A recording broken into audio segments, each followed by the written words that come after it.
Magandang araw mga boss. Meron tayong unit dito, Toyota Rush. So keyless pala to, naka push button. So observe natin dito sa loob. Kahit ilang pindot natin ng push button dyan ay ayaw mag-on yung kanyang ignition. Saka dito tayo sa kanyang panel board. Kita na natin na nag-blink yung susi. Ibig sabihin wala siyang response. So unang suspect natin dito is yung remote control niya.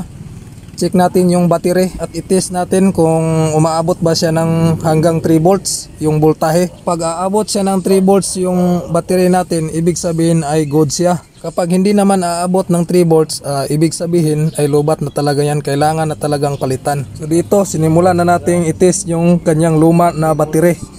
So dito ay umaabot lamang siya ng 2.71. So ibig sabihin hindi goods yung battery, lobat na talaga. So papalitan natin yan ng bago. So yung bago natin itis din natin. So ayan, kita naman natin na aabot talaga siya ng 3.21 volts. Ibig sabihin goods yan. So ikabit na natin para malaman natin kung gagana na ba yung remote at saka mag-on na yung ignition niya. So dito unang subok natin mga boss, unang pindot pa lang ay nagbi-blink na yung hazards. Ibig sabihin nagumagana na yung door lock natin. So observe natin dito sa labas para makasigurado tayo. Pakita natin kung gumagana na ba yung remote. So ayan, nagbi-blink yung hazard natin. Tinitest nyo natin yung lock at saka unlock. So punta tayo dito sa loob. Subukan natin i-on yung kanyang ignition kung okay na ba talaga. Yun mga boss, goods na. So tama yung diagnose natin.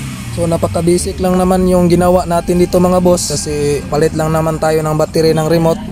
So kahit sino naman mga boss ay kayang-kaya yung ginawa natin. Sana sa video na ito mga boss ay may kunting idea at may natutunan kayo. Kung nagustuhan nyo naman yung mga videos natin, paki-follow, paki-like and share naman mga boss. At maraming salamat sa panonood. Ingat kayo palagi. God bless.